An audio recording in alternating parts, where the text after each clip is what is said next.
Neivaldo de Souza Dias. Eu nasci em 1959, 29 de dezembro de 59, em Anápolis. Na Santa Casa de Misericórdia, no bairro de Jundiaí. Meu pai, Orcalino de Souza Dias, era pedreiro. A princípio ele era lavrador na região de Orizone, né? E depois do casamento dele, ele veio para Anápolis e como meu avô era pedreiro, ele aprendeu o ofício de pedreiro e tornou-se um exímio pedreiro. E minha mãe, Eutália das Dores Dias, uma pessoa extremamente caridosa, né? Uma devotíssima a Nossa Senhora, e era do lar, porque naquele período a mulher não era comum a mulher ter alguma atividade fora da vida matrimonial, ou seja, era o que nós chamamos no período do lar. Que se contava várias histórias, mas uma que ficou marcado muito tempo, até hoje, é um processo chamado um litígio, é que o pai do meu pai, meu avô, ele era um grande fazendeiro na região de Orizônia, e lá ele tinha 6.000 alqueires de terra, não é? E devido a os filhos esparramarem todo e praticamente ele era uma pessoa muito centralizadora, infelizmente ele ficou só nessa fazenda, né? E ao morrer, na verdade, os filhos dispersos praticamente perderam esse contato, né? Então, ou seja, ali os sobrinhos, pessoas da família foram anexando espaço nessa área e lá foram pegando terras e recentemente, por volta de mais ou menos 5, 6 anos atrás, houve uma mobilização da família em tentativa de resgatar essas terras novamente, né? E devido à grande quantidade de confusão entre os membros da família e outros pulseiros da região, eu, por bem, achei que, como eu não tinha nenhum contato com a região, achei por bem não mexer de forma alguma. Ou seja, o que eu havia colocado. Como eu não havia feito história na aquisição dessa terra, eu achei melhor não mexer, porque havia ali criado uma confusão muito grande, infelizmente até ameaças, né, de membros da própria família. Eu achei que melhor seria manter esse parentesco um pouco mais longínquo, mas em paz, do que tentar qualquer tipo de resgate dessa propriedade, né? Ou seja, hoje o pessoal tem as terras dele lá e, infelizmente, não há a documentação dessa terra. Infelizmente, há esse problema. Então, essa é uma história que ele contava e na qual realmente eu testemunhei que realmente a vericidade desse fato. Nós somos 6 irmãos, 3 irmãs, e 3 homens e 3 mulheres. A casa onde meu pai morava, lá no Jundiaí, era anexada ao terreno do meu avô, né? Sebastião. Aí houve um problema com a família realmente, né, na propriedade, e ele então construiu uma casa na Santa Maria de Nazaré, né? Logo que ele construiu uma casa, infelizmente, meu pai deixou minha mãe, né? Eu tinha na época 1 ano e meio, isso é porque a minha mãe contava para nós. Minha irmã mais nova está com 6 meses e ele nos abandonou, infelizmente, né? E eu lembro que o sofrimento que nós tivemos foi muito grande, né? Porque como o vovô era pedreiro, então naquela época, naquele período, era muito difícil o serviço de pedreiros. Então, ou seja, as pessoas trabalhavam aí às vezes uma semana, um mês, ficava 3, 4, 6 meses sem trabalho, né?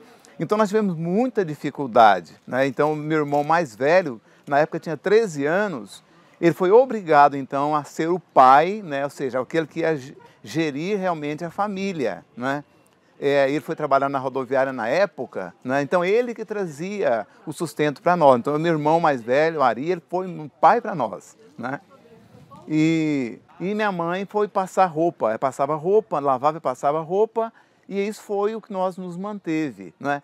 E eu tenho um relato interessante dessa história, que a ajuda que nós tivemos era muito pouca da família, né? Salvo, evidentemente, meu avô, que me ajudava o que ele podia. Eu tive um caso realmente de um tio, infelizmente, que falava que filho criado sem pai não prestava, né? E aquilo realmente marcou muito na nossa infância. E só com o apego da minha mãe, a oração, a devoção à Nossa Senhora, esse trabalho, meu irmão muito severo com nós, né? Ele, desde pequeno, desde novo, ele aprendeu realmente a coordenar, realmente mostrar as rédeas para a família. E graças a Deus nós tivemos o quê? Uma família com nenhum desajuste, né? A família nossa, tanto os irmãos como as irmãs, graças a Deus tivemos aí pela orientação, pelo amor, pela educação da nossa mãe e essa dureza do nosso irmão, realmente nós fomos irmãos, realmente, graças a Deus, é uma família extremamente correta, né, pela educação que minha mãe nos deu. Olha, foi uma coisa interessante, porque eu estava em preeminência de entrar definitivamente para o seminário, né? E eu fazia parte do grupo de jovens da Santa Maria de Nazaré, né? E ela era o líder, na verdade, do grupo de jovens, né? E estava já praticamente com o pé dentro da igreja mesmo. E nisso eu tinha como orientador a pessoa que estava ao meu lado constantemente, o Frei Juvenal, né? E ele me pegava então para eu poder, em todos os lugares onde ele ia celebrar missas, né, ele me levava para eu poder tocar para ele. E numa dessas visitas, desses lugares diferentes, ele me trouxe aqui para Joanápolis, né? E ao chegar aqui em Joanápolis, né, coincidiu num dia em que, ao ser celebrada a missa aqui, na igreja aqui, né, nós fomos para o almoço na casa do seu Geraldo de Abreu, que é, no caso, o pai da minha esposa hoje. E ao então almoçar lá, até houve uma brincadeira interessante, que ao comer eu falava que comia muito devagar. Ele falou, não, você come muito e devagar. Né? É uma brincadeira que meu sogro colocou para mim na época. E então nessa vinda para cá eu não conhecia a Bernadette. Não sei se ela não estava no dia, não conheci, né? E vindo aqui frequentemente eu passei a gostar da região, só que eu não tinha nenhum interesse em vir para cá, né?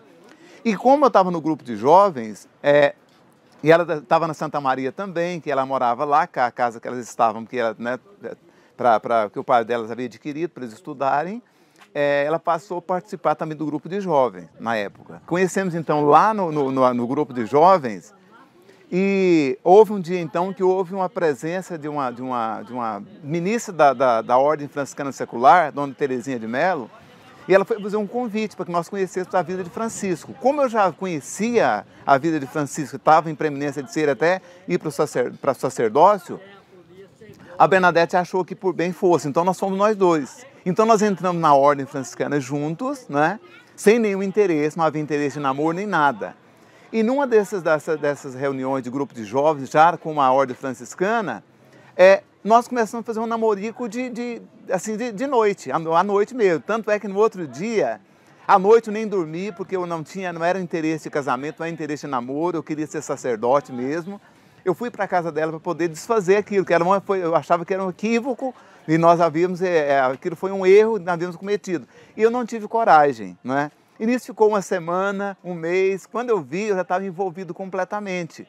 Nisso eu falei, olha, o negócio comigo é diferente, se nós tivermos enrolar, nós temos que casar. Então, ou seja, com 8 meses nós noivamos, né, um ano posteriormente nós nos casamos, né?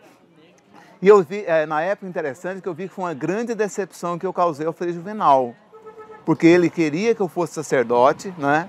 Ele via na minha ali uma esperança realmente de um sacerdócio positivo para a igreja, e eu vi nos olhos dele, o dia que eu falei para ele que eu não queria, né, ter a vida conjugal, eu vi ali, na verdade, uma tristeza no olho do Frei Juvenal, porque ele queria realmente que eu fosse sacerdote e não tivesse a vida matrimonial, mas ele aceitou, né? E, no entanto, ele toda a vida como participou da nossa vida, né, depois de casado. Veja bem, para eu vir para Joanápolis foi um acidente de percurso, eu não tinha intenção nenhuma de vir para cá, mesmo depois nós havíamos casado, né? De estarmos aí com acho que em torno de um ano e pouco de casado, eu tinha um açougue, né? Na época eu trabalhava anteriormente lá no Frigorífico Bordon, eu achei que eu deixei lá, eu pedi conta e eu arrumei um açougue, e esse açougue não estava muito bom, né, na época, e nisso nós tivemos um problema com o seu Geraldo, né, que é o pai da minha esposa, que estava muito enfermo, doente, e nisso não tinha ninguém para cuidar da fazenda. Aí o que ele fez então? Ele tinha que vender, e ele ficou mais doente ainda com isso. Como na verdade eu não estava com nenhum vínculo empregatício, meus cunhados disseram, olha, você vai para lá. Isso coincidiu realmente que a Bernadette estava, né, já um período já de licença maternidade. Ele falou, olha, vai para lá que nós vamos te ajudar, pagar dar alguma coisa para você, e você vai lá para ajudar meu pai até a gente ver como é que faz lá para poder arrumar outra pessoa para ficar com ele, até melhorar de saúde. E nisso eu vim para cá e realmente gostei, não sabia absolutamente nada da agricultura, nada mesmo, né, de tiração de leite, agricultura, e tive um professor formidável, porque o seu Geraldo realmente é uma pessoa extremamente severa, sabia realmente como trabalhar a agricultura, como trabalhar a pecuária, e me ensinou, e aquilo realmente foi um professor formidável para que eu pudesse ter em mente que eu queria também trabalhar essa área, né? E só que houve alguns ciúmes, infelizmente, né, das pessoas, da comunidade, algumas pessoas, e haviam colocado que haviam surgido no período fato de que genros havia tomado terra de sogro, né? E ele ficou preocupado com aquilo, né? Ele conhecia realmente minha índole, não era aquilo. Mas aí surgiu naquele período a questão do sindicato, que quem trabalhasse a terra poderia posteriormente reivindicar e pegar um pedaço da terra. Então aquilo foi um problema sério. E ele então mexia nessa época com a horticultura, e ele disse, olha, não vou mexer com horta mais não, né? E nisso eu fui mexer com horta em outro lugar, um lugar próximo daqui. E com esse negócio de mexer com veneno, eu intoxiquei, né? Eu intoxiquei com veneno, né? E quase infartei, né? E nisso fui ao médico e ele falou, olha, se você quiser viver mais um pouco, você tem que parar de mexer com horta e você vai estudar, né? E justamente naquele ano, né, havia já o vestibular para o EG, e eu fui fazer o vestibular simplesmente para ver como que ia acontecer, se era uma experiência, né? E eu convenci a Bernadette a fazer também a vestibular, e pela sorte nossa, ou sei lá, pelo destino, nós dois passamos, né, para História e Geografia, e é o que ela relatou, né? Fomos estudar, uma dificuldade do mundo, não tinha onde, só tinha um veredão aqui, a dificuldade muito grande, e para complicar ainda, eu tinha um motor, eu fazia a irrigação minha, e eu falei, ó, vou vender o motor e comprar uma moto, para que a gente possa ir de moto, né? É o que eu tinha de recurso naquele período. E vendi a moto para um senhor chamado João Leal. E ele deu um golpe danado na cidade de Anápolis, meu motor, irrigação completa, né?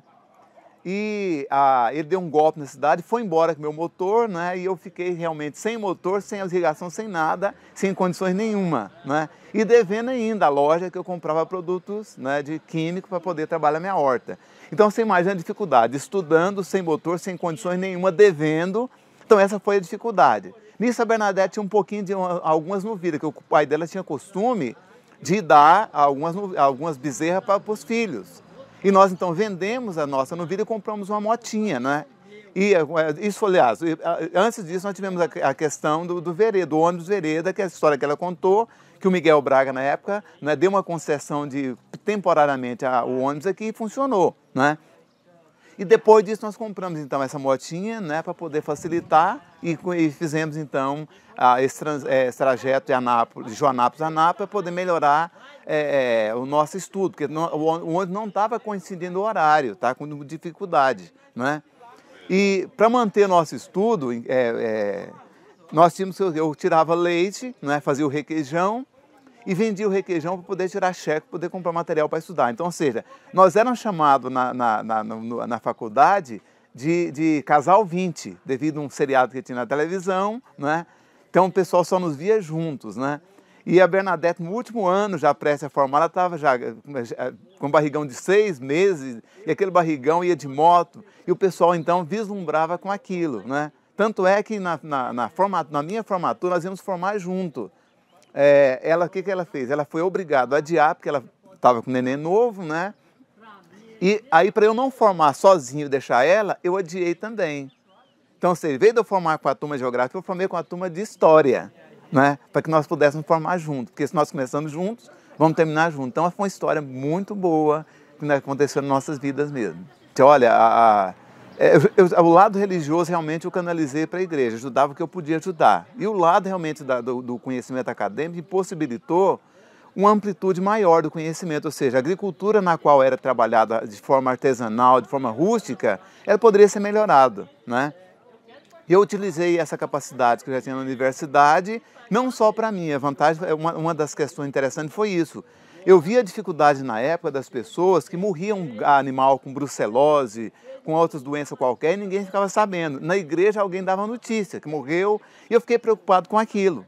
Então, ou seja, para poder fazer com que a comunidade, mesmo pequena, mas com as fazendas que praticamente monopolizavam toda a vida econômica e social, eram as fazendas que concentravam nos domingos na missa, eu resolvi então, com uma associação de Joanápolis que tinha, de capelinha que tinha aqui, nós resgatarmos, reativar essa associação e fazemos com que a comunidade ficasse mais inteirada. Isso foi extremamente positivo, não é? Criamos associação e aqui, através da ajuda da Emater na época, foram vários cursos, né, tratoristas de alimentação feita pelas mulheres. Então fizemos o quê? Integramos bastante ativo essa realidade, não é? E junto a isso, o que aconteceu? Nós criamos pela associação a primeira campanha de brucelose do Brasil.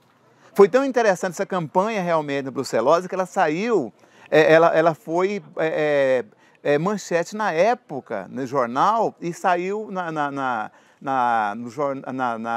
naquele programa rural, né, da Globo Rural, que a primeira comunidade em Joanápolis havia feito uma campanha de brucelose, que aquilo não era novidade no Brasil, né? Então, graças a essa associação e da sua dinâmica com o grupo que estava aqui, nós realmente alavancamos assim, um status positivo. E houve um fato interessante dessa associação, que como eu estava dando aula e não tinha mais nenhuma atividade produtiva no campo, não era agricultor, não tinha mais gado, porque a vida acadêmica da escola não dava margem para eu trabalhar isso, dos associados na qual eu havia trazido para cá, que não vamos citar por ética, ele chegou para mim e falou: vem cá, o que você está fazendo aqui? Você não é agricultor, você não trabalha com nada, você está fazendo o que aqui? Eu falei: realmente você tem razão. Eu saí da associação, que eu criei a associação, busquei as pessoas e eu fui praticamente expulso da associação. E, por incrível que pareça, ela durou muito pouco e acabou definitivo. Então a gente percebe o seguinte, que mesmo não sendo agricultor, mas eu tinha ali aquele amor pelo grupo e estava funcionando. De repente houve alguns sentimentos de capitalismo extremismo na associação e infelizmente ela desativou. Olha, Joanápolis o que nós falamos lá era uma área rural, hoje já é uma área urbana estendida, né? Uma extensão da área urbana. Naquele período nós podíamos ficar realmente tranquilos, conhecíamos todas as pessoas, né? Infelizmente tinha um problema chamado cidade dormitório, os nossos jovens saíam e voltavam para cá fim de semana porque não tinha atividade comum e não estava querendo relacionar suas atividades no campo, né? Tínhamos pouca atividade assim para poder prender os nossos jovens na agricultura. E naquele período era muito bucólico, muito tranquilo, a gente podia despreocupado, era uma região realmente onde se transbordava a harmonia, né? Infelizmente, a questão, quando o asfalto veio, nós tivemos até digamos aí, uma profecia, né? O padre Rui disse: olha, o asfalto vai, mas vocês vão ver problemas. E esses problemas vão ser piores do que os malefícios que a não asfalto vai trazer para vocês. Então, o que nós vemos hoje? Infelizmente, junto com o asfalto veio pessoas diferentes, com outras mentalidades, outras culturas.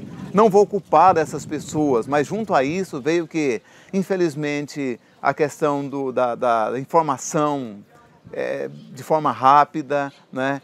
O crescimento desordenado, a questão de drogas, infelizmente, né? A questão de marginalidade. Então, o que nós vemos hoje? Joanápolis está crescendo urbanamente, né?